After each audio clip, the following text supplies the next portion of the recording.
La voz del papel presenta el yo y el ello. Sigmund Freud. Nada nuevo habremos de decir en este capítulo de introducción. Tampoco evitaremos repetir lo ya expuesto en otros lugares.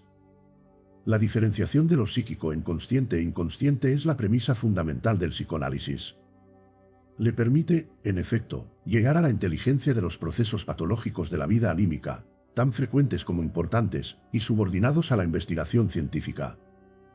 O dicho de otro modo, el psicoanálisis no ve en la conciencia la esencia de lo psíquico, sino tan solo una cualidad de lo psíquico, que puede sumarse a otras o faltar en absoluto. Si supiera que el presente estudio iba a ser leído por todos aquellos a quienes interesan las cuestiones psicológicas, no me extrañaría ver cómo una parte de mis lectores se detenía al llegar aquí y se negaba a seguir leyendo. En efecto, para la mayoría de las personas de cultura filosófica, la idea de un psiquismo no consciente resulta inconcebible y la rechazan, tachándola de absurda y ilógica.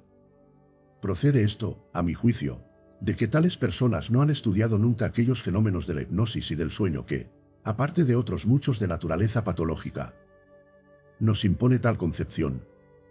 En cambio, la psicología de nuestros contradictores es absolutamente incapaz de solucionar los problemas que tales fenómenos nos plantean.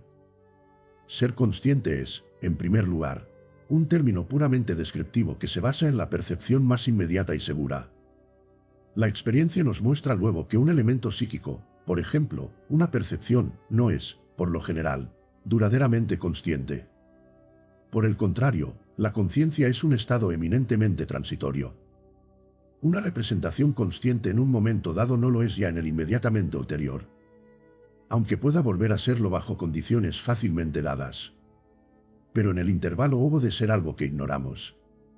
Podemos decir que era latente, significando con ello que era en todo momento de tal intervalo capaz de conciencia. Mas también cuando decimos que era inconsciente damos una descripción correcta. Los términos inconsciente y latente, capaz de conciencia, son, en este caso, coincidentes.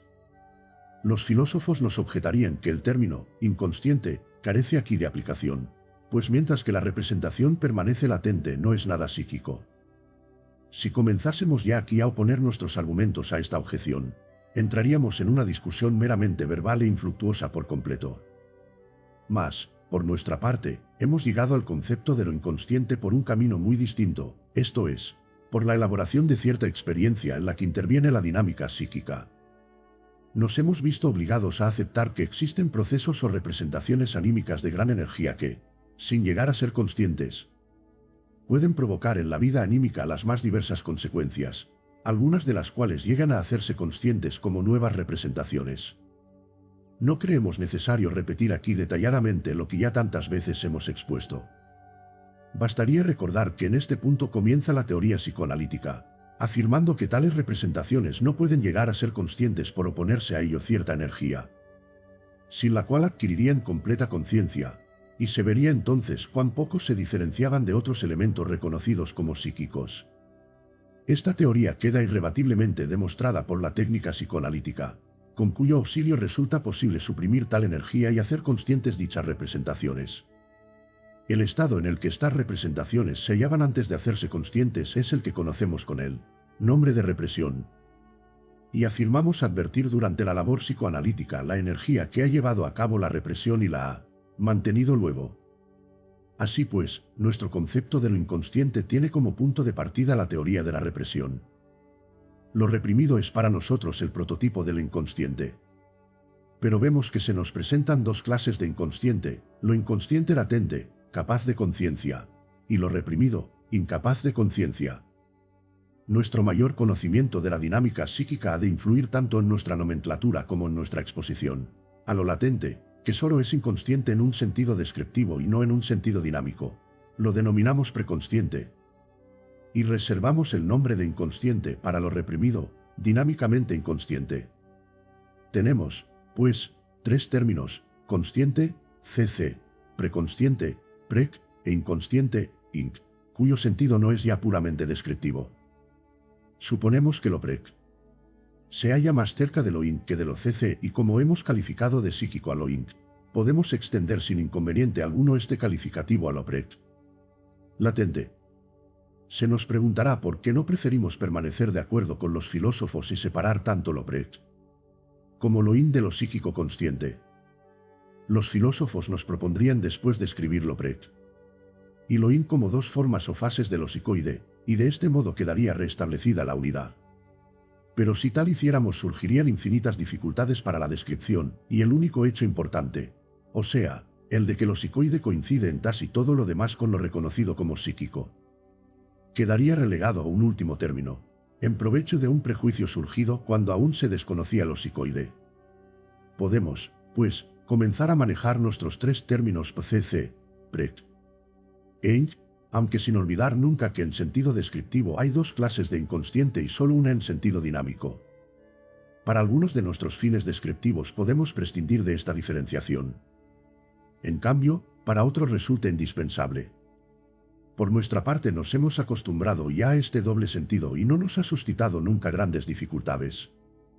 De todos modos resulta imposible prescindir de él, pues la diferenciación de lo consciente y lo inconsciente es, en último término, una cuestión de percepción que puede resolverse con un sí o un no, y el acto de la percepción no da por sí mismo explicación alguna de por qué razón es percibido o no percibido algo.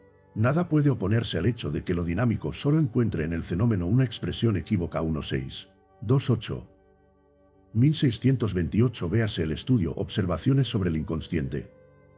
Habremos de examinar aquí una nueva modalidad de la crítica del inconsciente.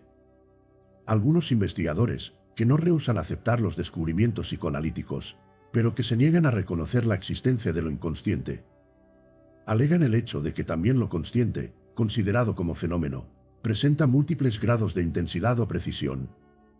Existen procesos clara e intensamente conscientes, y otros que no lo son, siendo de un modo casi imperceptible. A los más débiles entre estos últimos, serían los que el psicoanálisis denominaría inconscientes, calificativo inadecuado, pues tales procesos son también conscientes. Se hallan en la ciencia y pueden ser hechos intensa y completamente conscientes, dedicándoles una suficiente atención. Aunque en la decisión de estas cuestiones, dependientes de una pura convención o de factores personalísimos, no puede influir ninguna clase de argumentos. Alegaremos que la referencia a una escala de la precisión de la conciencia carece de todo valor probatorio. Es como si, fundándonos en la escala de intensidad de la luz, desde la más deslumbradora a la más tenue, afirmásemos que la oscuridad no existía o concluyésemos, de la amplia escala de vitalidad de los seres animados, la inexistencia de la muerte. Estos principios pueden encerrar, desde cierto punto de vista, un alto sentido, pero son inaceptables en la práctica.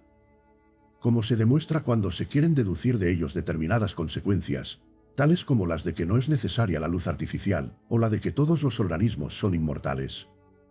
Además, incluyendo lo imperceptible entre lo consciente, no conseguimos sino destruir la única seguridad inmediata dada en lo psíquico. Una conciencia de la que nada sabemos es, a mi ver, algo más absurdo que la existencia de un psiquismo inconsciente. En el curso subsiguiente de la labor psicoanalítica resulta que también estas diferenciaciones son prácticamente insuficientes. Esta insuficiencia resalta sobre todo en el siguiente caso. Suponemos en todo individuo una organización coherente de sus procesos psíquicos, a la que consideramos como su yo. Este yo integra la conciencia, la cual domina el acceso a la motilidad, esto es, la descarga de las excitaciones en el mundo exterior. Siendo aquella la instancia psíquica que fiscaliza todos sus procesos parciales, y aún adormecida durante la noche, ejerce a través de toda ella la censura onírica. Del yo parten también las represiones por medio de las cuales han de quedar excluidas no solo de la conciencia, sino también de las demás formas de eficiencia y actividad de determinadas tendencias anímicas. El conjunto de estos elementos, excluidos por la represión, se sitúa frente al yo en el análisis, labor a la cual se plantea el problema de suprimir las resistencias que el yo opone a todo contacto con lo reprimido. Pero durante el análisis observamos que el enfermo tropieza con dificultades cuando le invitamos a realizar determinadas labores, y que sus asociaciones cesan en absoluto en cuanto han de aproximarse a lo reprimido. Le decimos entonces que se halla bajo el dominio de una resistencia, pero él no sabe nada de ella. Y aunque por sus sensaciones displacientes llegase a adivinar que en aquellos momentos actúa en él una resistencia, no sabría darle nombre ni describirla. Ahora bien, como tal resistencia parte seguramente de su yo y pertenece al mismo, nos encontramos ante una situación imprevista. Comprobamos, en efecto, que en el yo hay también algo inconsciente, algo que se conduce idénticamente a lo reprimido. O sea, exteriorizando intensos efectos sin hacerse consciente por sí mismo, y cuya percatación consciente precisa de una especial labor. La consecuencia de este descubrimiento para la práctica analítica es la de que tropezamos con infinitas dificultades e imprecisiones si queremos mantener nuestra habitual forma de expresión. Y reducir, por ejemplo, la neurosis a un conflicto entre lo consciente y lo inconsciente. Fundándonos en nuestro conocimiento de la estructura de la vida anímica, habremos, pues, de sustituir esta antítesis por otra. Esto es, por la existente entre el yo coherente y lo reprimido disociado del 1629. Pero aún son más importantes las consecuencias que dicho descubrimiento trae consigo para nuestra concepción de lo inconsciente. Por último, tal equiparación de lo imperceptible con lo inconsciente ha debido de ser intentada sin atender a las circunstancias dinámicas, las cuales determinaron, en cambio, la teoría psicoanalítica, pues observamos que en tal tentativa no se han tenido en cuenta dos hechos importantes. En primer lugar, que es dificilísimo y exige intensos esfuerzos dedicar atención suficiente a tales elementos imperceptibles. Y en segundo, que cuando así lo conseguimos, lo anteriormente imperceptible no es reconocido por la conciencia, sino rechazado por ella. Así pues, la equiparación de lo inconsciente a lo poco perceptible o imperceptible en absoluto no es sino una ramificación del prejuicio que mantiene la identidad de lo psíquico con lo consciente. 1629 CEC, más allá del principio del placer, 1920. Punto de vista dinámico nos obligó a una primera rectificación.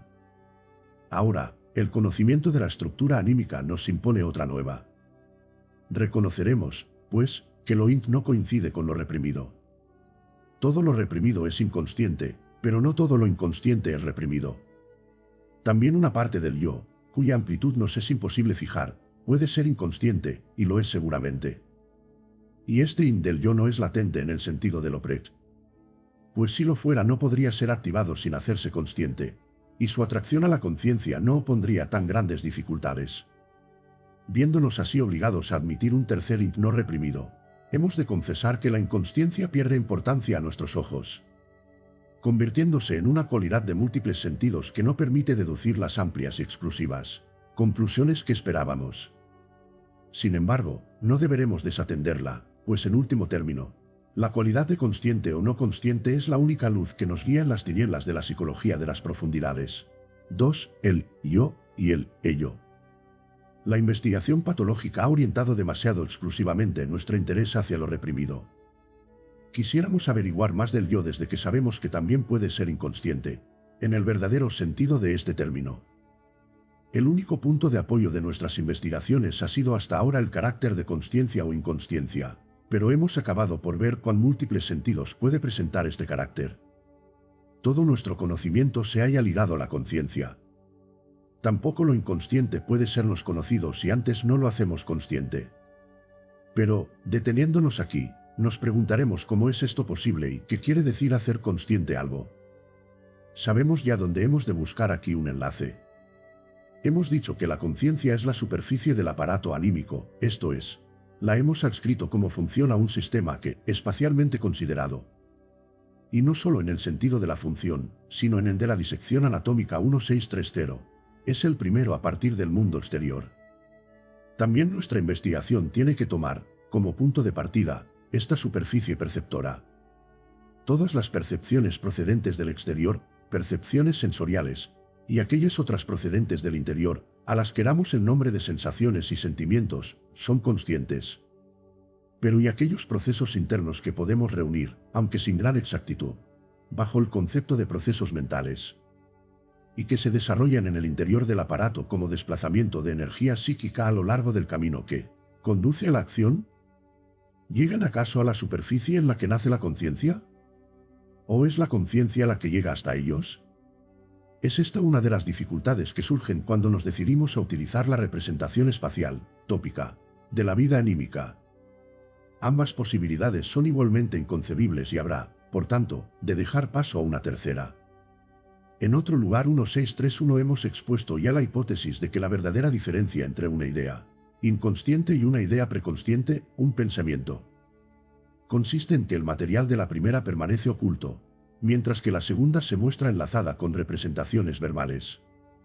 Emprenderemos aquí, por vez primera, la tentativa de indicar caracteres de los sistemas PREC e INT distintos de su relación con la conciencia. Así pues, la pregunta de cómo se hace algo consciente deberá ser sustituida por la de cómo se hace algo preconsciente. Y la respuesta sería que por su enlace con las representaciones verbales correspondientes. 1630 CF, Más allá del principio del placer, 1920. 1631 CF, Lo inconsciente, 1915. Estas representaciones verbales son restos mémicos. Fueron en un momento dado percepciones, y pueden volver a ser conscientes, como todos los restos mémicos. Antes de seguir tratando de su naturaleza, dejaremos consignado que solo puede hacerse consciente lo que ya fue alguna vez una percepción consciente. Aquello que no siendo un sentimiento quiere devenir consciente. Y desde el interior tiene que intentar transformarse en percepciones exteriores, transformación que consigue por medio de las huellas mémicas. Suponemos contenidos los restos mémicos en sistemas inmediatos al sistema PCC, de manera que sus cargas pueden extenderse fácilmente a los elementos del mismo. Pensamos aquí inmediatamente en la alucinación y en el hecho de que todo recuerdo, aun el más vivo, puede ser distinguido siempre, tanto de la alucinación como de la percepción exterior. Pero también recordamos que, al ser reavivado un recuerdo, permanece conservada la carga en el sistema mnémico, mientras que la alucinación, no diferenciable de la percepción, solo surge cuando la carga no se limita a extenderse desde la huella mnémica al elemento del sistema P, sino que pasa por completo a EI. Los restos verbales proceden esencialmente de percepciones acústicas, circunstancia que adscribe al sistema PREC un origen sensorial especial. Al principio podemos dejar a un lado, como secundarios, los componentes visuales de la representación verbal adquiridos en la lectura, e igualmente, sus componentes de movimiento, los cuales desempeñan tan solo, salvo para el sordomudo, el papel de signos auxiliares. La palabra es, pues, esencialmente el resto mnémico de la palabra oída.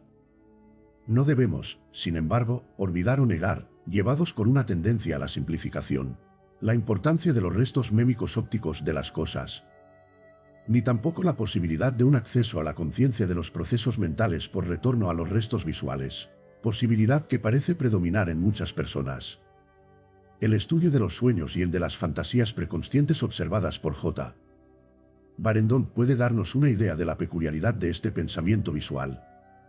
En él solo se hace consciente el material concreto de las ideas, y, en cambio, no puede darse expresión alguna visual a las relaciones que las caracterizan especialmente. No constituye, pues, sino un acceso muy imperfecto a la conciencia. Se halla más cerca de los procesos inconscientes que el pensamiento verbal y es, sin duda, más antigua que éste, tanto ontogénica como filogenéticamente. Así pues, para volver a nuestro argumento, si es este el camino por el que lo inconsciente se hace preconsciente. La interrogación que antes nos dirigimos sobre la forma en que hacemos pre-consciente algo reprimido, recibirá la respuesta siguiente.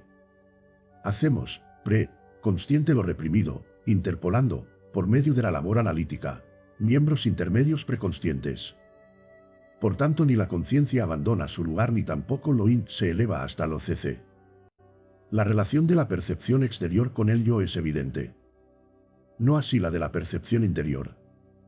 Sigue, pues, la duda de si es o no acertado situar exclusivamente la conciencia en el sistema superficial P.C.C.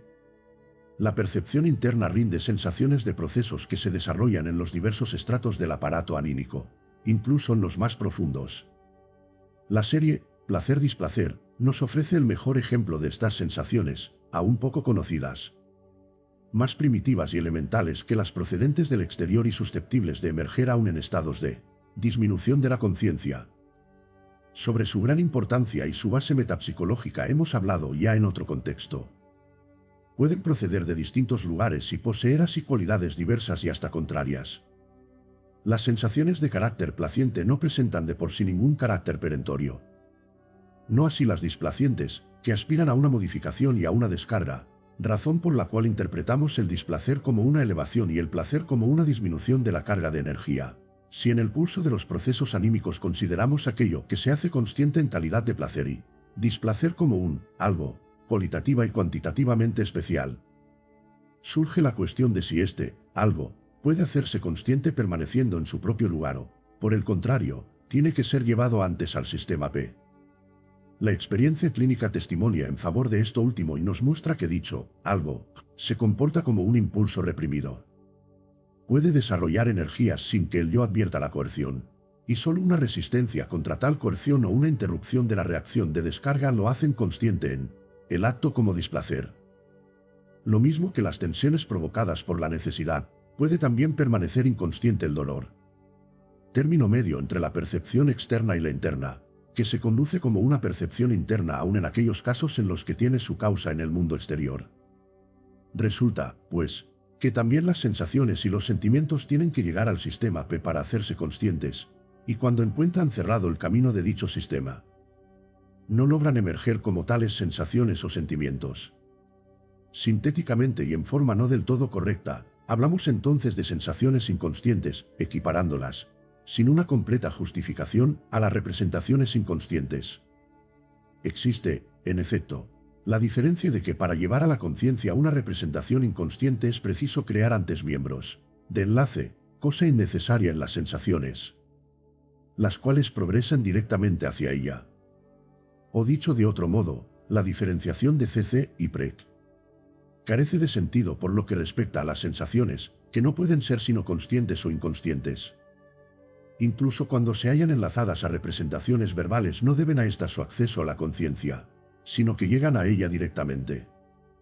Vemos ahora claramente el papel que desempeñan las representaciones verbales. Por medio de ellas quedan convertidos los procesos mentales interiores en percepciones. Es como si hubiera de demostrar el principio de que todo conocimiento procede de la percepción externa.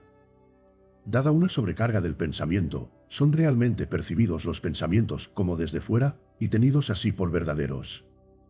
Después de esta aclaración de las relaciones entre la percepción externa e interna y el sistema superficial P, CC, podemos pasar a formarnos una idea del yo. Lo vemos emanar, como de su nódulo, del sistema P y comprender primeramente lo PREC, inmediato a los restos mémicos. Pero el yo es también, como ya sabemos, inconsciente. Ha de sernos muy provechoso, a mi juicio, seguir la invitación de un autor, que por motivos personales declara en vano no tener nada que ver con la ciencia, rigurosa y elevada. Me refiero a G. Grodeck, el cual afirma siempre que aquello que llamamos nuestro yo se conduce en la vida pasivamente y que, en vez de vivir, somos vividos por poderes ignotos e invencibles. 1632. Todos hemos experimentado alguna vez esta sensación, aunque no nos haya dominado hasta el punto de hacernos excluir todas las demás.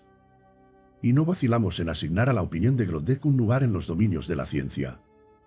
Por mi parte, propongo tenerla en la cuenta, dando el nombre de yo al ente que emana del sistema P, y es primero preconsciente.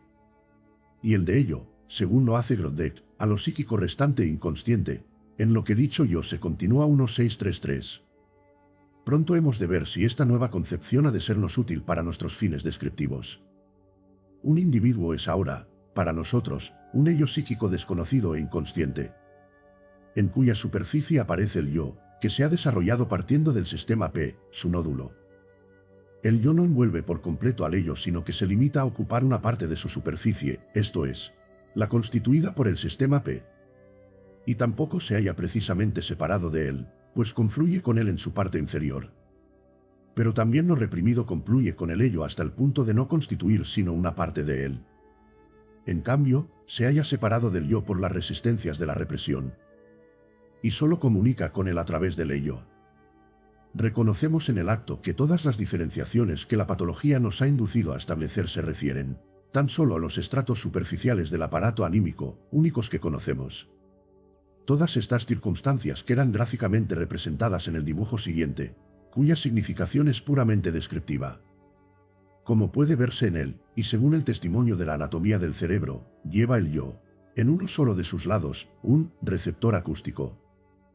1632 G. Grodeck, Das Busbames.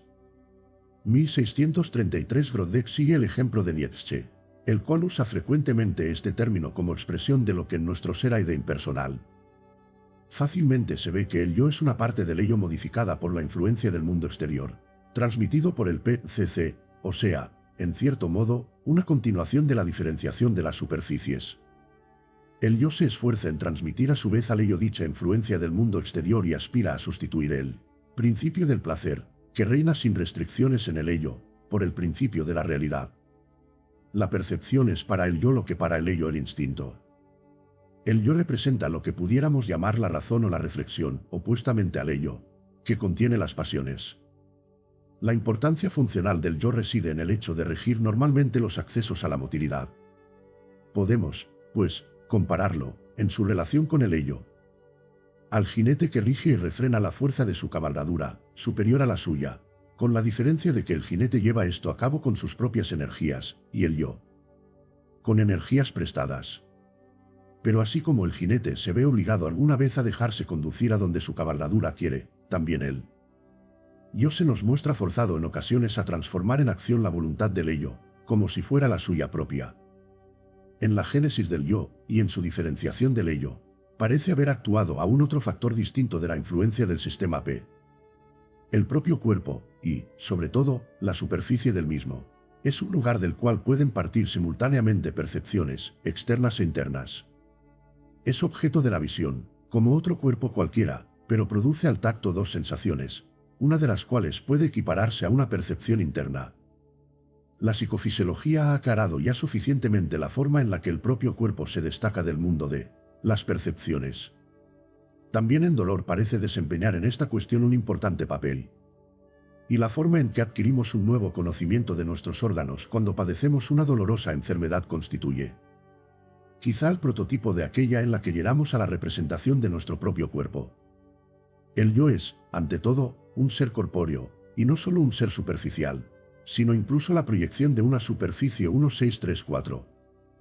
Si queremos encontrarle una analogía anatómica, habremos de identificarlo con el homúnculo cerebral, de los anatómicos, que se halla cabeza abajo sobre la corteza cerebral, tiene los pies hacia arriba, mira hacia atrás y ostenta, a la izquierda, la zona de la palabra. La relación del yo con la conciencia ha sido ya estudiada por nosotros repetidas veces, pero aún hemos de describir aquí algunos hechos importantes. Acostumbrados a no abandonar nunca el punto de vista de una valoración ética y social, no nos sorprende oír que la actividad de las pasiones más bajas se desarrolla en lo inconsciente. Y esperamos que las funciones anímicas encuentren tanto más seguramente acceso a la conciencia cuanto más elevado sea el lugar que ocupen en dicha escala de valores. Pero la experiencia psicoanalítica nos demuestra que la esperanza es infundada. Por un lado tenemos pruebas de que incluso una labor intelectual sutil y complicada, que exige, en general, intensa reflexión, puede ser también realizada preconscientemente sin llegar a la conciencia. Este fenómeno se da, por ejemplo, durante el estado de reposo y se manifiesta en que el sujeto despierta sabiendo la solución de un problema matemático o de otro género cualquiera vanamente buscada durante el día anterior 1635. Pero hallamos aún otro caso más singular. En nuestro análisis averiguamos que hay personas en las cuales la autocrítica y la conciencia moral, o sea, funciones anímicas, a las que se concede un elevado valor, son inconscientes y producen, como tales, importantísimos efectos. Así pues, la inconsciencia de la resistencia en el análisis no es en ningún modo la única situación de este género. Pero un nuevo descubrimiento, que nos obliga, a pesar de nuestro mejor conocimiento crítico, a hablar de un sentimiento inconsciente de culpabilidad, nos desorienta mucho más, planteándonos nuevos enigmas. Sobre todo cuando observamos que en un gran número de neuróticos desempeña dicho sentimiento un papel económicamente decisivo y opone considerables obstáculos a la curación. Si queremos ahora volver a nuestra escala de valores, habremos de decir que no solo lo más bajo, sino también lo más elevado, puede permanecer inconsciente. De este modo parece demostrársenos lo que antes dijimos del yo, o sea, que es ante todo un ser corpóreo. 1634 nota de 1927, aparecida en la traducción inglés. El yo se deriva en último término de las sensaciones corporales, principalmente de aquellas producidas en la superficie del cuerpo, por lo que puede considerarse al yo como una proyección mental de dicha superficie y que por lo demás, como ya lo hemos visto, corresponde a la superficie del aparato mental. 1635 me contaron recientemente un ejemplo así discutido como una objeción contra mí. Descripción de la labor onírica. 3. El yo y el superyo ideal del yo. Si el yo no fuera sino una parte del ello, modificada por la influencia del sistema de percepciones, o sea, el representante del mundo exterior, real en lo anímico, nos encontraríamos ante un estado de cosas harto sencillo. Pero hay aún algo más. Los motivos que nos han llevado a suponer la existencia de una fase especial del yo, o sea, una diferenciación dentro del mismo yo, a la que damos el nombre de superyo o ideal del yo, han quedado ya expuestos en otros lugares 1636. Estos motivos continúan en pie 1637. La novedad que precisa una aclaración es la de que esta parte del yo presenta una conexión menos firme con la conciencia. Para llegar a tal aclaración hemos de volver antes sobre nuestros pasos. Explicamos el doloroso sufrimiento de la melancolía, estableciendo la hipótesis de una reconstrucción en el yo del objeto perdido, esto es, la sustitución de una carga de objeto por una identificación 1638. Pero no llegamos a darnos cuenta de toda la importancia de este proceso ni de lo frecuente y típico que era. Ulteriormente hemos comprendido que tal sustitución participa considerablemente en la estructuración del yo y contribuye, sobre todo, a la formación de aquello que denominamos su carácter. Originariamente, en la fase primitiva oral del individuo, no es posible diferenciar la carga de objeto de la identificación. Más tarde solo podemos suponer que las cargas de objeto parten del yo, el cual siente como necesidades las aspiraciones eróticas. El yo, débil aún al principio, recibe noticia de las cargas de objeto y las aprueba o intenta rechazarlas por medio del proceso de la represión 1639. 1636 CEC, Psicología de las masas y análisis del yo, 1637. Únicamente habremos de rectificar la afirmación de que el examen de la realidad era una función del superyo. Las relaciones del yo con el mundo de la percepción parecen más bien indicar que dicho examen es ejercido por el yo. También ciertas manifestaciones indeterminadas, que en otros lugares hemos consignado, sobre la existencia de un nódulo del yo, deben ser concretadas ahora en el sentido de que dicho nódulo es únicamente del sistema preconsciente. Strachey recuerda que en Más allá del principio del placer, 1920, Freud pensaba que el núcleo del yo es su porción inconsciente. Posteriormente en El humor, 1927, ubica a dicho núcleo en el superyo, 1638 CEC. Duelo y melancolía, 1917. 1639. La creencia de los primitivos de que las cualidades del animal ingerido como alimentos se transmiten al individuo, y las prohibiciones basadas en esta creencia constituyen un interesantísimo paralelo de la sustitución de la elección del objeto por la identificación. Esta creencia se halla también integrada, seguramente, entre los fundamentos del canibalismo, y actúa en toda la serie de costumbres que va desde la comida totémica a la comunión. Las consecuencias que aquí se atribuyen al apoderamiento oral del objeto surgen luego, realmente, en la elección sexual del objeto ulterior. Cuando tal objeto sexual ha de ser abandonado, surge frecuentemente en su lugar aquella modificación del yo que hemos hallado en la melancolía y descrito como una reconstrucción del objeto en el yo. Ignoramos aún las circunstancias detalladas de esta sustitución. Es muy posible que el yo facilite o haga posible, por medio de esta introyección, que es una especie de regresión al mecanismo de la fase oral, el abandono del objeto. O quizá constituya esta identificación la condición precisa para que el ello abandone sus objetos. De todos modos, es este un proceso muy frecuente en las primeras fases del desarrollo, y puede llevarnos a la concepción de que el carácter del yo es un residuo de las cargas de objeto abandonadas y contiene la historia de tales elecciones de objeto. Desde luego, habremos de reconocer que la capacidad de resistencia a las influencias emanadas de la historia de las elecciones eróticas de objeto varía mucho de unos individuos a otros, constituyendo una escala, dentro de la cual el carácter del sujeto admitirá o rechazará más o menos tales influencias. En las mujeres de gran experiencia erótica creemos poder indicar fácilmente los residuos que sus cargas de objeto han dejado en su carácter. También puede existir una simultaneidad de la carga de objeto y la identificación, o sea, una modificación del carácter antes del abandono del objeto. En este caso, la modificación del carácter puede sobrevivir a la relación con el objeto y conservarla en cierto sentido. Desde otro punto de vista, observamos también que esta transmutación de una elección erótica de objeto en una modificación del yo es para el yo un medio de dominar al ello y hacer más profundas sus relaciones con él, si bien a costa de una mayor docilidad por su parte. Cuando el yo toma los rasgos del objeto, se ofrece, por decirlo así, como tal al ello e intenta compensarle la pérdida experimentada, diciéndole, puedes amarme, pues soy parecido al objeto perdido. La transformación de la libido objetal en libido narcisista, que aquí tiene efecto, trae consigo un abandono de los fines sexuales, una desexualización, o sea, una especie de sublimación. E incluso nos plantea la cuestión, digna de un penetrante estudio, de si no será acaso este el camino general conducente a la sublimación, realizándose siempre todo proceso de este género por la mediación del yo, que transforma primero la libido objetal sexual en libido narcisista, para proponerle luego un nuevo fin 1640. Más adelante nos preguntaremos a sí mismos si esta modificación no puede también tener por consecuencia otros, diversos destinos de los instintos. Por ejemplo, una disociación de los diferentes instintos fundidos unos con otros. No podemos eludir una digresión, consistente en fijar nuestra atención por algunos momentos en las identificaciones objetales del yo. Cuando tales identificaciones llegan a ser muy numerosas, intensas e incompatibles entre sí, se produce fácilmente un resultado patológico.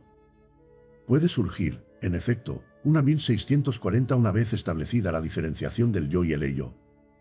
Hemos de reconocer a este último como el gran depósito de la libido señalado en mi trabajo sobre el narcisismo. La libido que fluye al yo por medio de las identificaciones descritas representa su narcisismo secundario. Disociación del yo, excluyéndose las identificaciones unas a otras por medio de resistencias. El secreto de los casos llamados de personalidad múltiple reside, quizá, en que cada una de tales identificaciones atrae así alternativamente la conciencia. Pero aún sin llegar a este extremo surgen entre las diversas identificaciones, en las que el yo queda disociado, conflictos que no pueden ser siempre calificados de patológicos. Cualquiera que sea la estructura de la ulterior resistencia del carácter contra las influencias de las cargas de objeto abandonadas, los efectos de las primeras identificaciones, realizadas en la más temprana edad, son siempre generales y duraderos. Esto nos lleva a la génesis del ideal del yo, pues detrás de él se oculta la primera y más importante identificación del individuo, o sea, la identificación con el Padre 1641. Esta identificación no parece constituir el resultado o desenlace de una carga de objeto, pues es directa e inmediata y anterior a toda carga de objeto. Pero las elecciones de objeto pertenecientes al primer periodo sexual, y que recaen sobre el padre y la madre, parecen tener como desenlace normal tal identificación e intensificar así la identificación primaria. De todos modos, son tan complicadas estas relaciones, que se nos hace preciso describirlas más detalladamente. Esta complicación depende de dos factores, de la disposición triangular de la relación de Edipo y de la bisexualidad constitucional del individuo. El caso más sencillo toma en el niño la siguiente forma. El niño lleva a cabo muy tempranamente una carga de objeto, que recae sobre la madre y tiene su punto de partida en el seno materno. Del padre se apodera el niño por identificación. Ambas relaciones marchan paralelamente durante algún tiempo, hasta que, por la intensificación de los deseos sexuales orientados hacia la madre, y por la percepción de que el padre es un obstáculo opuesto a la realización de tales deseos, surge el complejo de Edipo 1642. La identificación con el padre toma entonces un matiz hostil y se transforma en el deseo de suprimir al padre, para sustituirle cerca de la madre. A partir de aquí se hace ambivalente la relación del niño con su padre, como si la ambivalencia, existente desde un principio en la identificación, se exteriorizara en este momento. La conducta ambivalente con respecto al padre y la tierna aspiración hacia la madre considerada como objeto, integran para el niño el contenido del complejo de Edipo simple, positivo. 1641 quizá fuera más prudente decir con los padres, pues el padre y la madre no son objeto de una valoración distinta antes del descubrimiento de la diferencia de los sexos, o sea, de la falta de pene en el femenino. Una joven tasada a la que tuve hace poco en tratamiento me comunicó que al descubrir tal referencia, no extendió la carencia de dicho órgano a todas las mujeres, sino tan solo a aquellas que nada valían, y aún creía que su madre poseía uno entonces. Véase una nota en el ensayo La organización genital infantil. Para simplificar nuestra exposición trataremos exclusivamente aquí de la identificación con el padre. 1642 CF, Psicología de las masas y análisis del yo. Al llegar a la destrucción del complejo de Edipo tiene que ser abandonada la carga de objeto de la madre, y en su lugar surge una identificación con la madre o queda intensificada la identificación con el padre. Este último resultado es el que consideramos como normal y permite la conservación de la relación cariñosa con la madre. El naufragio del complejo de Edipo afirmaría así la masculinidad en el carácter del niño. En forma totalmente análoga puede terminar el complejo de Edipo en la niña por una intensificación de su identificación con la madre, o por el establecimiento de tal identificación, que afirma el carácter femenino del sujeto. Estas identificaciones no corresponden a nuestras esperanzas, pues no introducen en el yo al objeto abandonado, pero también este último desenlace es frecuente, y puede observarse con mayor facilidad en la niña que en el niño. El análisis nos muestra muchas veces que la niña, después de haberse visto obligada a renunciar al padre como objeto erótico, exterioriza los componentes masculinos de su bisexualidad constitucional y se identifica no ya con la madre, sino con el padre, o sea, con el objeto perdido. Esta identificación depende, naturalmente, de la necesidad de sus disposiciones masculinas, cualquiera que sea la naturaleza de estas. El desenlace del complejo de Edipo en una identificación con el padre o con la madre parece, pues, depender en ambos sexos de la energía relativa de las dos disposiciones sexuales. Esta es una de las formas en las que la bisexualidad interviene en los destinos del complejo de Edipo.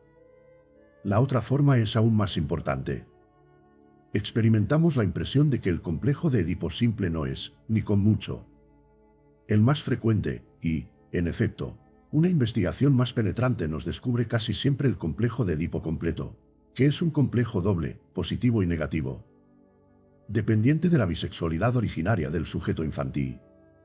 Quiere esto decir que el niño no presenta tan solo una actitud ambivalente con respecto al padre y una elección tierna de objeto con respecto a la madre, sino que se conduce al mismo tiempo como una niña, presentando la actitud cariñosa femenina para con su padre y la actitud correlativa, hostil y celosa para con su madre. Esta intervención de la bisexualidad es la que hace tan difícil llegar al conocimiento de las elecciones de objeto e identificaciones primitivas y tan complicada su descripción. Pudiera suceder también que la ambivalencia, comprobada en la relación del sujeto infantil con los padres, dependiera exclusivamente de la bisexualidad, no siendo desarrollada de la identificación, como antes expusimos, por la rivalidad asterisco. A mi juicio, obraremos acertadamente aceptando, en general, y sobre todo en los neuróticos, la existencia del complejo de Edipo completo. La investigación psicoanalítica nos muestra que en un gran número de casos desaparece uno de los componentes de dicho complejo, quedando solo huellas apenas visibles. Queda así establecida una serie, en uno de cuyos extremos se asterisco Strachey señala acertadamente que la idea de la bisexualidad aparece ya en los primeros escritos de Freud, en la que Wilhelm Fries fue probablemente el promotor. Hay el complejo de Edipo normal, positivo, y en el otro, el invertido, negativo, mientras que los miembros intermedios nos revelan la forma completa de dicho complejo, con distinta participación de sus dos componentes. En el naufragio del complejo de Edipo se combinan de tal modo sus cuatro tendencias integrantes, que dan nacimiento a una identificación con el padre y a una identificación con la madre. La identificación con el padre conservará el objeto materno del complejo positivo y sustituirá, simultáneamente, al objeto paterno del complejo invertido. Lo mismo sucederá, mutatis mutandis, con la identificación con la madre. En la distinta intensidad de tales identificaciones se reflejará la desigualdad de las dos disposiciones sexuales. De este modo podemos admitir como resultado general de la fase sexual, dominada por el complejo de Edipo, la presencia en el yo de un residuo, consistente en el establecimiento de estas dos identificaciones enlazadas entre sí. Esta modificación del yo conserva su significación especial y se opone al contenido restante del yo, en calidad ideal del yo o superyo. Pero el superyo no es simplemente un residuo de las primeras elecciones de objeto del ello, sino también una enérgica formación reactiva contra las mismas. Su relación con el yo no se limita a la advertencia, así como el padre debe ser, sino que comprende también la prohibición, así como el padre no debe ser. No debes hacer todo lo que él hace, pues hay algo que le está exclusivamente reservado. Esta doble faz del ideal del yo depende de su anterior participación en la represión del complejo de Edipo, e incluso debe su génesis a tal represión. Este proceso represivo no fue nada sencillo. Habiendo reconocido en los padres, especialmente en el padre, el obstáculo opuesto a la realización de los deseos integrados en dicho complejo, tuvo que robustecerse el yo para llevar a cabo su represión, creando en sí mismo tal obstáculo. La energía necesaria para ello hubo de tomarla prestada del Padre, préstamo que trae consigo importantísimas consecuencias. El superyo conservará el carácter del Padre. Y cuanto mayores fueron la intensidad del complejo de Edipo y la rapidez de su represión, bajo las influencias de la autoridad, la religión, la enseñanza y las lecturas, más severamente reinará después sobre el yo como conciencia moral, o quizá como sentimiento inconsciente de culpabilidad. En páginas ulteriores expondremos de donde sospechamos que extrae el superyo la fuerza necesaria para ejercer tal dominio. O sea, el carácter coercitivo que se manifiesta como imperativo categórico. Esta génesis del superyo constituye el resultado de dos importantísimos factores, biológico uno y de naturaleza histórica el otro. De la larga indefensión y dependencia infantil del hombre y de su complejo de Edipo, al que hemos relacionado ya con la interrupción del desarrollo de la libido por el periodo de latencia. O sea, con la división en dos fases de la vida sexual humana. Esta última particularidad, que creemos específicamente humana, ha sido definida por una hipótesis psicoanalítica como una herencia correspondiente a la evolución hacia la cultura impuesta por la época glacial. La génesis del superyo, por su diferenciación del yo, no es, ciertamente, nada casual, pues representa los rasgos más importantes del desarrollo individual y de la especie. Creando una expresión duradera de la influencia de los padres eterniza la existencia de aquellos momentos a los que la misma debe su origen. Se ha acusado infinitas veces al psicoanálisis de desatender la parte moral, elevada y suprapersonal del hombre. Pero este reproche es injusto, tanto desde el punto de vista histórico como desde el punto de vista metodológico. Lo primero, porque se olvida que nuestra disciplina adscribió desde el primer momento a las tendencias morales y estéticas del yo el impulso a la represión. Lo segundo, porque no se quiere reconocer que la investigación psicoanalítica no podía aparecer desde el primer momento, como un sistema filosófico provisto de una completa y acabada construcción teórica, sino que tenía que abrirse camino paso a paso por medio de la descomposición analítica de los fenómenos, tanto normales como anormales, hacia la inteligencia de las complicaciones anímicas. Mientras nos hallábamos entregados al estudio de lo reprimido en la vida psíquica, no necesitábamos compartir la preocupación de conservar intacta la parte más elevada del hombre. Ahora que osamos aproximarnos al análisis del yo, podemos volvernos a aquellos que sintiéndose heridos en su conciencia moral han propugnado la existencia de algo más elevado en el hombre y responderles. Ciertamente, y este elevado ser es el ideal del yo o superyo, representación de la relación del sujeto con sus progenitores. Cuando niños hemos conocido, admirado y temido a tales seres elevados, y luego los hemos acogido en nosotros mismos. El ideal del yo es, por tanto, el heredero del complejo de Edipo, y con ello, la expresión de los impulsos más poderosos del ello y de los más importantes destinos de su libido. Por medio de su creación se ha apoderado el yo del complejo de Edipo y se ha sometido simultáneamente al ello. El superyo, abogado del mundo interior, o sea, del ello, se opone al yo, verdadero representante del mundo exterior o de la realidad. Los conflictos entre el yo y el ideal reflejan, pues, en último término, la antítesis de lo real y lo psíquico del mundo exterior y el interior. Todo lo que la biología y los destinos de la especie humana han creado y dejado en el ello es tomado por el yo, en la formación de su ideal y vivido de nuevo en él individualmente. El ideal del yo presenta, a consecuencia de la historia de su formación, una amplia relación con las adquisiciones filogenéticas del individuo, o sea, con su herencia arcaica. Aquello que en la vida psíquica individual ha pertenecido a lo más bajo es convertido por la formación del ideal en lo más elevado del alma humana, conforme siempre a nuestra escala de valores. Pero sería un esfuerzo inútil querer localizar el ideal del yo, aunque solo fuera de un modo análogo a como hemos localizado el yo, o adaptarlo a una de las comparaciones por medio de las cuales hemos intentado reproducir la relación entre el yo y el ello. No es difícil mostrar que el ideal del yo satisface todas aquellas exigencias que se plantean en la parte más elevada del hombre. Contiene, en calidad de sustitución de la aspiración hacia el Padre, el nódulo del que han partido todas las religiones. La convicción de la comparación del yo con su ideal da origen a la religiosa humildad de los creyentes. En el curso sucesivo del desarrollo queda transferido a los maestros y a aquellas otras personas que ejercen autoridad sobre el sujeto el papel de padre, cuyos mandatos y prohibiciones conservan su eficiencia en el yo ideal y ejercen ahora, en calidad de conciencia, la censura moral. La tensión entre las aspiraciones de la conciencia y los rendimientos del yo es percibida como sentimiento de culpabilidad. Los sentimientos sociales reposan en identificaciones con otros individuos basados en el mismo ideal del yo. La religión, la moral y el sentimiento social, contenidos principales de la parte más elevada del hombre 1643, constituyeron primitivamente una sola cosa. Según la hipótesis que expusimos en Tótem y Tabú, fueron desarrollados filogenéticamente del complejo paterno la religión y la moral. Por el sojuzgamiento del complejo de Edipo propiamente dicho, y los sentimientos sociales, por el obligado vencimiento de la rivalidad ulterior entre los miembros de la joven generación. En todas estas adquisiciones morales parece haberse adelantado el sexo masculino, siendo transmitido después, por herencia cruzada, al femenino. Todavía actualmente nacen en el individuo los sentimientos sociales por superposición a los sentimientos de rivalidad del sujeto con sus hermanos. La imposibilidad de satisfacer estos sentimientos hostiles hace surgir una identificación con los rivales. Observaciones realizadas en sujetos homosexuales justifican la sospecha de que también esta identificación es un sustitutivo de la elección cariñosa de objeto, que reemplaza la disposición agresiva o hostil 1644. Al hacer intervenir la filogénesis se nos plantean nuevos problemas, cuya solución quisiéramos eludir.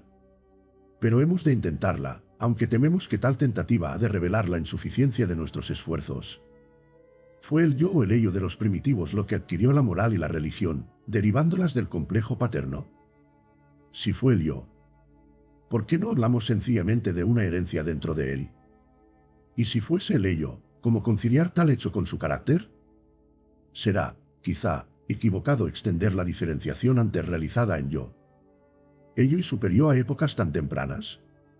Por último, ¿no sería acaso mejor confesar honradamente que toda nuestra concepción de los procesos del yo no aclara en nada la inteligencia de la filogénesis ni puede ser aplicada a este fin? Daremos primero respuesta a lo más fácil. No solo en los hombres primitivos, sino en organismos aún más sencillos nos es preciso reconocer la existencia de un yo y un ello, pues esta diferenciación es la obligada manifestación de la influencia del mundo exterior. Hemos derivado precisamente el superior de aquellos sucesos que dieron origen al totemismo. La interrogación de si fue el yo o el ello lo que llegó a hacer las adquisiciones citadas queda, pues, resuelta en cuanto reflexionamos que ningún suceso 1643 prescindimos aquí por él, momento del arte y de la ciencia. 1644 CEC, Psicología de las masas y análisis del yo y algunos mecanismos neuróticos en los celos, la paranoia y la homosexualidad. Exterior puede llegar al ello sino por mediación del yo, que representa en él al mundo exterior. Pero no podemos hablar de una herencia directa dentro del yo. Se abre aquí el abismo entre el individuo real y el concepto de la especie.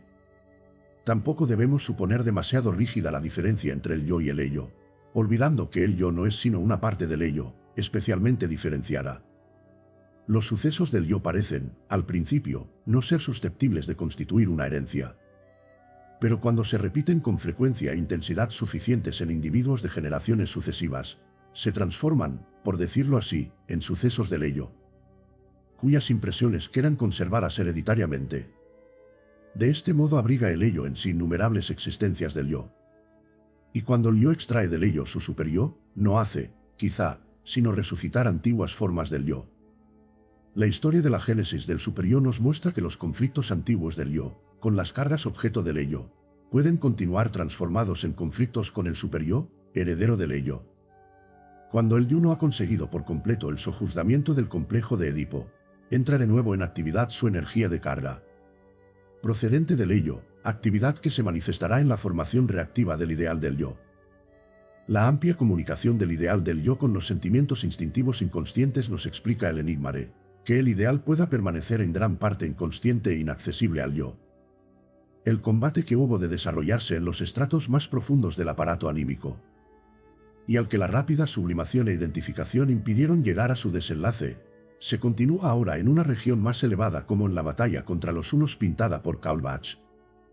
4. Las dos clases de instintos. Dijimos ya que si nuestra división del ser anímico en un ello, un yo o un superyo significaba un progreso de nuestro conocimiento, habría de llevarnos a más profunda inteligencia y a más exacta descripción de las relaciones dinámicas de la vida anímica. Hemos visto ya que el yo se halla bajo la influencia especial de la percepción y que puede decirse, en general, que las percepciones tienen para el yo la misma significación que los instintos para el ello. Pero el yo también queda sometido, como el ello, a la influencia de los instintos, pues sabemos que no es más que una parte especialmente modificada del ello. Instintos de las dos clases, debiendo así existir una sustancia que constituiría la representación principal del eros. No nos es posible determinar todavía de qué manera se enlazan, mezclan y alían entre sí tales instintos, pero es indudable que su combinación es un hecho regular. A consecuencia del enlace de los organismos unicelulares con seres vivos pluricelulares se habría conseguido neutralizar el instinto de muerte de la célula aislada y derivar los impulsos destructores hacia el exterior por mediación de un órgano especial. Este órgano sería el sistema muscular. Y el instinto de muerte se manifestaría entonces, aunque solo fragmentariamente, como instinto de destrucción orientado hacia el mundo exterior y hacia otros seres animados. Una vez admitida la idea de una mezcla de instintos de ambas clases, surge la posibilidad de una disociación más o menos completa de los mismos. En el componente sádico del instinto sexual tendríamos un ejemplo clásico de una mezcla adecuada de instintos, y en el sadismo, devenido independiente como perversión, el prototipo de una disociación, aunque no llevada a su último extremo. Se ofrecen después a nuestra observación numerosos hechos no examinados aún a esta luz. Reconocemos que el instinto de destrucción entra regularmente al servicio del eros para los fines de descargo. Y nos damos cuenta de que entre los resultados de algunas neurosis de carácter grave, por ejemplo, las neurosis obsesivas, merecen un estudio especial de disociación de los instintos y la aparición del instinto de muerte. Sospechamos, por último, que el ataque epiléptico es un producto y un signo de una disociación de los instintos. Generalizando rápidamente, supondremos que la esencia de una regresión de la libido, por ejemplo, desde la fase genital a la sádico-anal, está integrada por una disociación de los instintos. Inversamente, el progreso desde una fase primitiva hasta la fase genital definitiva tendría por condición una agregación de componentes eróticos. Surge aquí la cuestión de si la ambivalencia regular, que con tanta frecuencia hallamos intensificada en la predisposición constitucional a la neurosis, puede o no ser considerada como el resultado de una disociación, pero, en caso afirmativo, se trataría de una disociación tan primitiva, que habríamos de considerarla más bien como una mezcla imperfecta de instintos. Nuestro interés se orientará ahora hacia la cuestión de si existen o no relaciones importantes entre el yo, el superyo y el ello, por un lado, y las dos clases de instintos por otro, y si habrá de sernos posible adscribir al principio del placer, que rige los procesos psíquicos, una situación fija con respecto a ambas clases de instintos y a las citadas diferenciaciones anímicas. Pero antes de entrar en esta discusión hemos de resolver una duda que se alza contra su planteamiento mismo. En lo que respecta al principio del placer, no abrigamos duda alguna, y la división del yo reposa en pruebas clínicas. Pero la existencia de dos clases de instintos no parece todavía suficientemente demostrada, y es muy posible que determinados hechos del análisis clínico resulten contrarios a ella. Parece existir, por lo menos, uno de tales hechos. La antítesis de las dos clases de instintos puede ser sustituida por la polarización del amor y el odio. No nos es difícil hallar representantes del eros. En cambio, como representantes del instinto de muerte, difícilmente concebible, solo podemos indicar el instinto de destrucción, al cual muestra el odio su camino. Ahora bien, la observación clínica nos muestra no solo que el odio es el compañero inesperado y constante del amor, ambivalencia, y muchas veces su precursor en relaciones humanas, sino también que, bajo muy diversas condiciones, puede transformarse en amor, y en odio. Si esta transformación es algo más que una simple sucesión temporal, faltará toda base para establecer una diferenciación tan fundamental como la de instintos eróticos e instintos de muerte, diferenciación que supone la existencia de procesos fisiológicos de curso opuesto. El caso de que una persona ame a otra y la odie después, o viceversa, habiéndole dado esta última motivos para ello, cae fuera de los límites de nuestro problema. Igualmente, aquel en el que un enamoramiento aún no manifiesto se exterioriza en un principio por hostilidad y tendencia a la agresión. Pues lo que en él sucede es que los componentes destructivos se han adelantado a los eróticos en la carga de objeto. Pero la psicología de las neurosis nos descubre otros casos en los que sí puede hablarse de transformación. En la paranoia persecutoria se defiende al enfermo contra un ligamen homosexual intensísimo a una persona determinada, y el resultado es que esta persona amadísima se convierte, para el enfermo, en su perseguidor, contra el cual orientará su agresión, tan peligrosa a veces. Hemos de suponer que en una fase anterior quedó transformado el amor en odio. Tanto en la génesis de la homosexualidad como en la del sentido social desexualizado nos ha descubierto la investigación psicoanalítica la existencia de intensos sentimientos de rivalidad, que conduce a la tendencia a la agresión, y cuyo vencimiento es condición indispensable para que el objeto antes odiado pase a ser amado o quede integrado en una identificación. Surge aquí el problema de si podemos o no admitir en estos casos una transformación directa del odio en amor, pues se trata en ellos de modificaciones puramente interiores, en las que no interviene para nada un cambio de conducta del objeto. La investigación analítica del proceso de la transformación paranoica nos revela la posibilidad de otro, distinto mecanismo. Aparece dada desde un principio una conducta ambivalente, y la transformación queda llevada a efecto por medio de un desplazamiento reactivo de la carga psíquica, siendo sustraída energía al impulso erótico y acumulada a la energía hostil. En el vencimiento de la rivalidad hostil que conduce a la homosexualidad sucede algo análogo. La actitud hostil no tiene probabilidad ninguna de conseguir una satisfacción, en consecuencia, es decir, por motivos económicos, es sustituida por la actitud erótica, que ofrece más posibilidades de satisfacción, o sea de descarga. Así, pues, no necesitamos suponer en ninguno de estos dos casos una transformación directa del odio en amor, inconciliable con la diferencia cualitativa de las dos clases de instintos. Pero observamos que al discutir este otro mecanismo de la transformación del amor en odio hemos introducido, calladamente, una nueva hipótesis, que merece ser expresamente acentuada. Hemos obrado como si en la vida anímica existiese una energía desplazable, indiferente en sí, pero susceptible de regarse a un impulso erótico o destructor, cualitativamente diferenciado, e intensificar su carga general. Sin esta hipótesis nos sería imposible seguir adelante.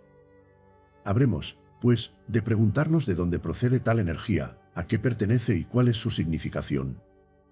El problema de la cualidad de los impulsos instintivos y de su conservación de los diversos destinos de los instintos permanece muy oscuro, no habiendo sido aún intentada seriamente su solución.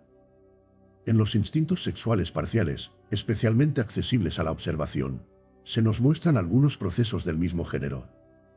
Vemos, en efecto, que los instintos parciales se comunican entre sí, que un instinto procedente de una fuente erógena especial puede ceder su intensidad para incrementar la de otro instinto parcial procedente de una fuente distinta, que la satisfacción de un instinto puede ser sustituida por la de otro, etc. El descubrimiento de estos procesos nos anima a construir varias hipótesis de un género particular. Pero lo que aquí me propongo ofrecer no es una prueba, sino simplemente una hipótesis. Declararé, pues, que dicha energía, desplazable e indiferente, que actúa probablemente tanto en el yo como en el ello, procede, a mi juicio, de la provisión del libido narcisista, siendo, por tanto, eros desexualizado. Los instintos eróticos nos parecen, en general, más plásticos, desviables y desplazables que los de destrucción. Podemos, pues, concluir sin dificultad que esta libido desplazable labora al servicio del principio del placer para evitar los estancamientos y facilitar las descargas. Reconocemos, además, que en esta labor es el hecho mismo de la descarga lo principal, siendo indiferente el camino por el cual es llevado a cabo. Ahora bien, esta circunstancia es característica, como ya sabemos, de los procesos de carga que tienen efecto en el ello. Y la encontramos tanto en las cargas eróticas, en las cuales resulta indiferente el objeto, como en las transferencias que surgen durante el análisis, transferencias que han de ser establecidas obligadamente, siendo indiferente la persona sobre la que recaigan. Ranke ha expuesto hace poco acabados ejemplos de actos neuróticos de venganza, dirigidos contra personas inocentes. Ante esta conducta de lo inconsciente no podemos por menos de pensar en la conocida anécdota de aquel juez aldeano que propuso ahorcar a uno de los 3 sastres del pueblo en sustitución del único herrero en él, establecido y verdadero culpable del delito que de castigar se trataba. El caso es ejecutar el castigo, aunque éste no recaiga sobre el culpable. Igual laxitud observamos ya en los desplazamientos del proceso primario de la elaboración onírica. En este caso son los objetos, y en el nuestro actual los caminos de la acción de descarga, lo que resulta relegado a un segundo término. Si esta energía desplazable es libido desexualizada, podremos calificarla también de sublimada, pues mantendrá siempre la intención principal del eros. Si en un sentido más alto intuimos en estos desplazamientos los procesos mentales, quedará proveída la labor intelectual por sublimación de energía instintiva erótica. Nos hallamos aquí nuevamente ante la posibilidad, ya indicada, de que la sublimación tenga efecto siempre por mediación del yo, y recordamos que este yo pone fin a las primeras cargas de objeto del ello y seguramente también a muchas de las ulteriores, acogiendo en sí la libido de las mismas y ligándola a la modificación del yo producida por identificación. Con esta transformación en libido del yo se enlaza naturalmente un abandono de los fines sexuales, o sea, una desexualización. De todos modos, se nos descubre aquí una importante función del yo en su relación con el eros, apoderándose en la forma descrita de la libido de las cargas de objeto, ofreciéndose como único objeto erótico y desexualizando o sublimando la libido del ello. Labora en contra de los propósitos del eros y se sitúa al servicio de los sentimientos instintivos contrarios. En cambio, tiene que permitir otra parte de las cargas de objeto del ello e incluso contribuir a ellas. Más tarde trataremos de otra posible consecuencia de esta actividad del yo. Se nos impone aquí una importante modificación de la teoría del narcisismo. Al principio, toda la libido se halla acumulada en el ello, mientras el yo es aún débil y está en periodo de formación. El ello emplea una parte de esta libido en cargas eróticas de objeto, después de lo cual el yo, robustecido ya, intenta apoderarse de esta libido del objeto e imponerse al ello como objeto erótico. El narcisismo del yo es de este modo un narcisismo secundario sustraído a los objetos. Comprobamos nuevamente que todos aquellos impulsos instintivos cuya investigación nos es posible llevar a cabo nos revelan como ramificaciones del eros. Sin las consideraciones desarrolladas en más allá del principio del placer y el descubrimiento de los elementos sádicos del eros, nos sería difícil mantener nuestra concepción dualista fundamental. Pero se nos impone la impresión de que los instintos de muerte son mudos y que todo el fragor de la vida parte, principalmente del eros 1, 6, 4, 5. Volvamos ahora a la lucha contra el eros. Es indudable que el principio del placer sirve al ello de brújula en el combate contra la libido, que introduce perturbaciones en el curso de la vida. Si es cierto que el principio de la constancia, en el sentido que le da Fechner, rige la vida, la cual sería entonces un resbalar hacia la muerte, serán las exigencias del eros, o sea, los instintos sexuales, los que detendrían, a título de necesidades, la disminución del nivel introduciendo nuevas tensiones. El ello defiende contra estas tensiones guiado por el principio del placer, esto es, por la percepción del displacer en muy diversas formas. Primeramente, por una rápida docilidad con respecto a las exigencias de la libido no desexualizada, o sea, procurando la satisfacción de las tendencias directamente sexuales. Y luego más ampliamente, desembarazándose en una de tales satisfacciones, en la cual se reúnen todas las exigencias parciales de las sustancias sexuales que integran, por decirlo así, hasta la saturación, las tensiones eróticas. La expulsión de las materias sexuales en el acto sexual corresponde en cierto modo a la separación del somai, el 1645. Según nuestra teoría, los instintos de destrucción orientados hacia el exterior han sido desviados de la propia persona del sujeto por mediación del eros. Plasma germinativo. De aquí la analogía del estado sexual a la completa satisfacción sexual con la muerte, y en los animales inferiores, la coincidencia de la muerte con el acto de la reproducción. Podemos decir que la reproducción causa la muerte de estos seres. En cuanto al ser separado el eros, queda libre el instinto de muerte para llevar a cabo sus intenciones. Por último, el yo facilita al ello la labor de dominación, sublimando parte de la libido para sus fines propios. 5. Las servidumbres del yo. La complicación de la materia hace que el contenido de estos capítulos no se limite al tema enunciado en su título, pues siempre que emprendemos el estudio de nuevas relaciones nos vemos obligados a retornar sobre lo ya expuesto. Así, hemos dicho ya repetidamente que el yo se haya constituido en gran parte por identificaciones sustitutivas de cargas abandonadas del ello, y que las primeras de estas identificaciones se conducen en el yo como una instancia especial, oponiéndose a él en caridad de superyo. Posteriormente fortificado el yo, se muestra más resistente a tales influencias de la identificación. El superyo debe su especial situación en el yo, o con respecto al yo, a un factor que hemos de valorar desde dos diversos puntos de vista, por ser, en primer lugar, la primera identificación que hubo de ser llevada a efecto, siendo aún débil el yo. Y en segundo, el heredero del complejo de Edipo, y haber introducido así en el yo los objetos más importantes. Con respecto a las modificaciones ulteriores del yo, es en cierto modo el superyo lo que la fase sexual primaria de la niñez con respecto a la vida sexual posterior, a la pubertad.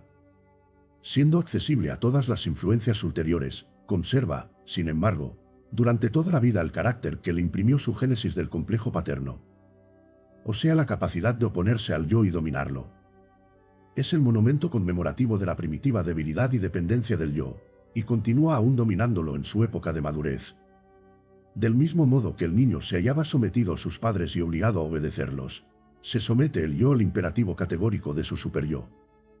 Pero su descendencia de las primeras cargas de objeto del ello, esto es, del complejo de Edipo, entraña aún para el superyo una más amplia significación. Le hace entrar en relación, como ya hemos expuesto, con las adquisiciones filogenéticas del ello y lo convierte en una reencarnación de formas anteriores del yo, que han dejado en el ello sus residuos. De este modo permanece el superyo duraderamente próximo al ello, y puede arrogarse para con el yo la representación del mismo. Penetra profundamente en el ello, y, en cambio, se halla más alejado que el yo de la conciencia 1646. Para el estudio de estas relaciones habremos de tener en cuenta determinados hechos clínicos que, sin constituir ninguna novedad, no han sido todavía objeto de una elaboración teórica.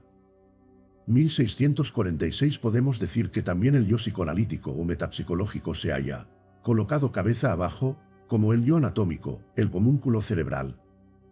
Hay personas que se conducen muy singularmente en el tratamiento psicoanalítico. Cuando les damos esperanzas y nos mostramos satisfechos de la marcha del tratamiento, se muestran descontentas y empeoran marcadamente. Al principio atribuimos este fenómeno a la rebeldía contra el médico y el deseo de testimoniarle su superioridad, pero luego llegamos a darle una interpretación más justa. Descubrimos, en efecto, que tales personas reaccionan en un sentido inverso a los progresos de la cura. Cada una de las soluciones parciales que habría de traer consigo un alivio o una desaparición temporal de los síntomas provoca, por el contrario, en estos sujetos una intensificación momentánea de la enfermedad, y durante el tratamiento empeoran en lugar de mejorar. Muestran, pues, la llamada reacción terapéutica negativa. Es indudable que en estos enfermos hay algo que se opone a la curación, la cual es considerada por ellos como un peligro. Decimos, pues, que predomina en ellos la necesidad de la enfermedad y no la voluntad de curación. Analizada esta resistencia en la forma de costumbre y sustraída de ella la rebeldía contra el médico y la fijación a las formas de la enfermedad, conserva sin embargo intensidad suficiente para constituir el mayor obstáculo contra la curación, obstáculo más fuerte aún que la inaccesibilidad narcisista. La conducta negativa para con el médico y la adherencia a la enfermedad. Acabamos por descubrir que se trata de un factor de orden moral, de un sentimiento de culpabilidad, que halla su satisfacción en la enfermedad y no quiera renunciar al castigo que la misma significa. Pero este sentimiento de culpabilidad permanece mudo para el enfermo. No le dice que sea culpable, y de este modo el sujeto no se siente culpable, sino enfermo.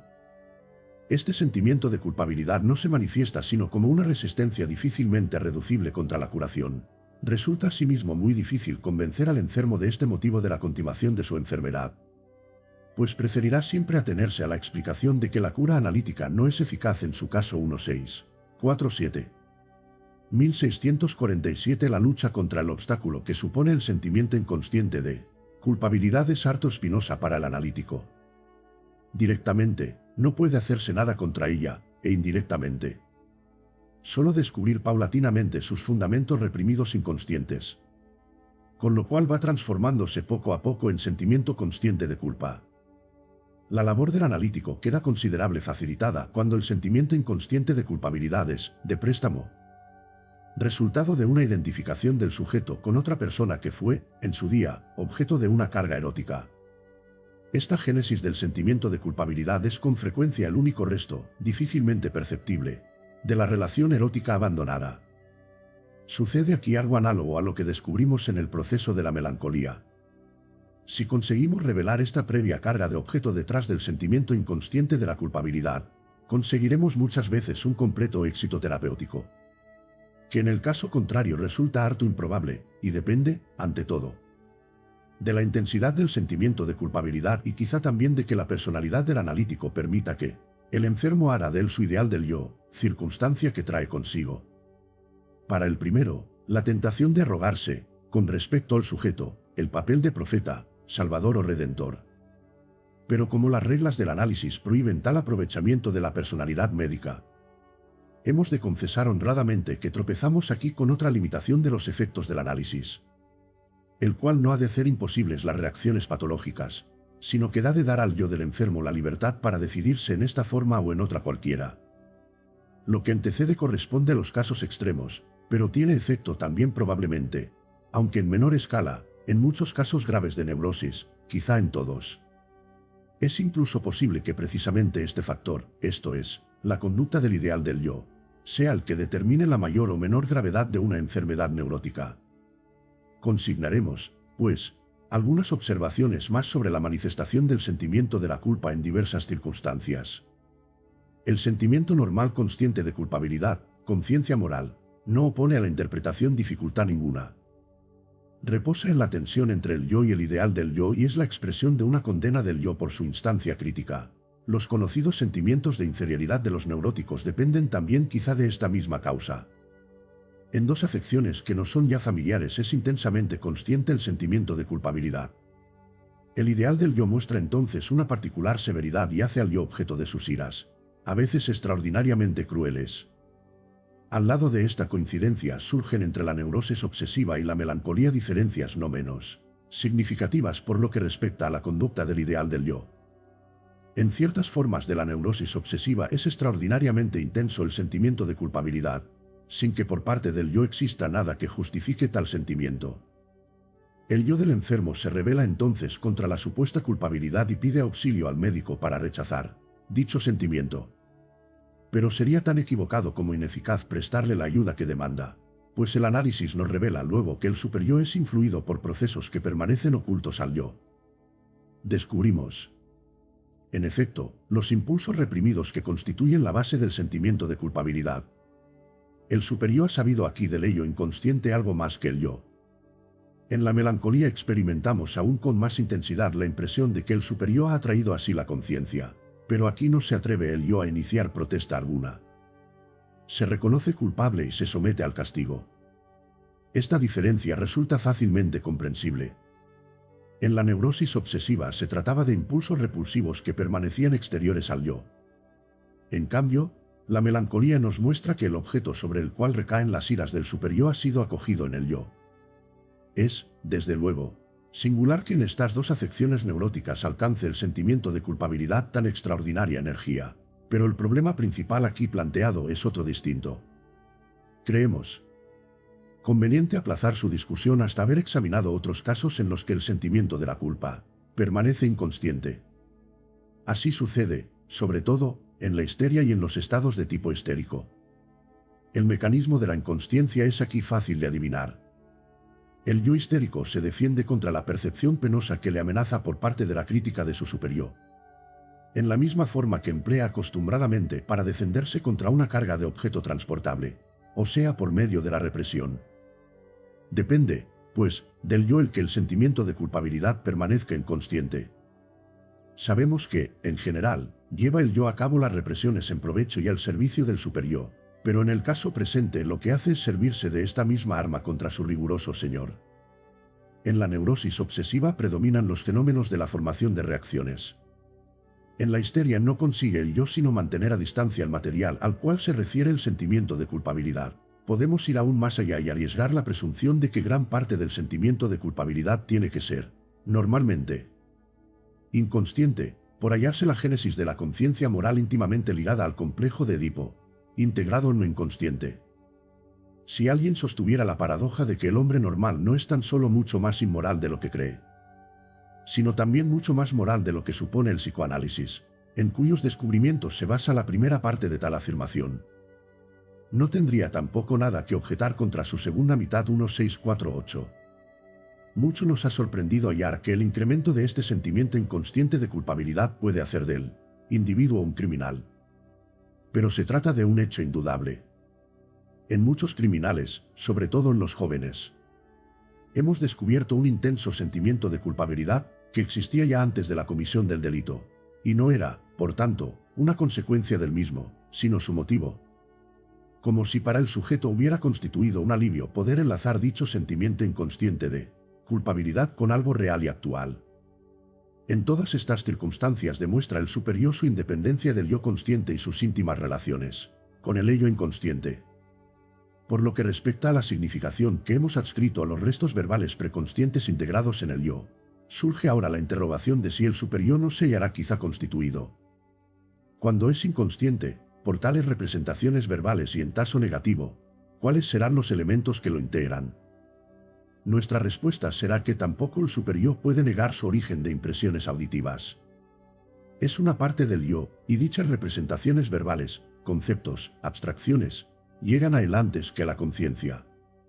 Pero la energía de carga no es aportada a estos contenidos del superior por la percepción auditiva, la enseñanza o la lectura, sino que afluye a ellos desde fuentes situadas en el ello. Dejamos antes sin resolver la cuestión de cómo puede el superior manifestarse esencialmente en forma de sentimiento de culpabilidad, o, mejor dicho, de crítica, pues el sentimiento de culpabilidad es la percepción correspondiente a esta crítica en el yo, y desarrollar como tal tan extraordinario vigor contra el yo.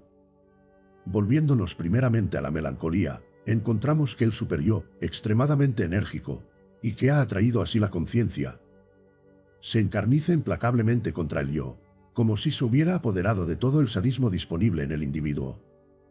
Según nuestra concepción del sadismo, 1648 este principio solo aparentemente es paradójico. En realidad, se limita a afirmar que tanto en el bien como en el mal va la naturaleza humana mucho más allá de lo que el individuo supone, esto es, de lo que el yo conoce por la percepción consciente. Diremos que el componente destructor se ha instalado en el superior y vuelto contra el yo. En el superior reina entonces el instinto de muerte, que consigue, con frecuencia, llevar a la muerte al yo, cuando éste no se libra de su tirano refugiándose en la manía. En determinadas formas de la neurosis obsesiva son igualmente penosos y atormentadores los reproches de la conciencia moral.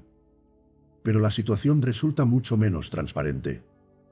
Inversamente al melancólico, el neurótico obsesivo no busca jamás la muerte. Parece inmunizado contra el suicidio y mejor protegido que el histérico de este peligro. La conservación del objeto garantiza la seguridad del yo. En la neurosis obsesiva, una regresión a la organización pregenital permite que los impulsos eróticos se transformen en impulsos agresivos contra el objeto. El instinto de destrucción se ha liberado nuevamente y quiere destruir el objeto o, por lo menos, aparentar abrigar tal intención. Estas tendencias no son acogidas por el yo, que se defiende contra ellas por medio de formaciones reactivas y medidas de precaución, forzándolas a permanecer en el ello. El superior se conduce, en cambio, como si el yo fuera responsable de ellas. Y por la severidad con la que persigue tales propósitos destructores nos demuestra, al mismo tiempo, que no se trata de una apariencia provocada por la represión, sino de una verdadera sustitución del amor por el odio. Falto de todo medio de defensa en ambos sentidos, se revela inútilmente el yo contra las exigencias del ello asesino y contra los reproches de la conciencia moral punitiva. Solo consigue estorbar los actos extremos de sus dos atacantes, y el resultado es, al principio, un infinito autotormento, y más tarde, un sistemático martirio de objeto cuando éste es accesible. Los peligrosos instintos de muerte son tratados en el individuo de muy diversos modos. Parte de ellos queda neutralizada por su mezcla con componentes eróticos, otra parte es derivada hacia el exterior, como agresión. Y una tercera, la más importante, continúa libremente su labor interior. ¿Cómo sucede, pues, que en la melancolía se convierta el superior en una especie de punto de reunión de los instintos de muerte? Situándose en el punto de vista de la restricción de los instintos, o sea de la moralidad, podemos decir lo siguiente: el ello es totalmente amoral. El yo se esfuerza en ser moral, y el superior puede ser hipermoral, y hacerse entonces tan cruel como el ello. Es singular que cuanto más se limita el hombre su agresión hacia el exterior, más severo y agresivo se hace en su ideal del yo, como por un desplazamiento y un retorno de la agresión hacia el yo. La moral general y normal tiene ya un carácter severamente restrictivo y cruelmente prohibitivo, del cual procede la concepción de un ser superior que castiga implacablemente. No nos es posible continuar la explicación de estas circunstancias sin introducir una nueva hipótesis. El superyo ha nacido de una identificación con el modelo paterno. Cada una de tales identificaciones tiene el carácter de una desexualización e incluso de una sublimación. Ahora bien, parece que tal transformación trae consigo siempre una disociación de instintos.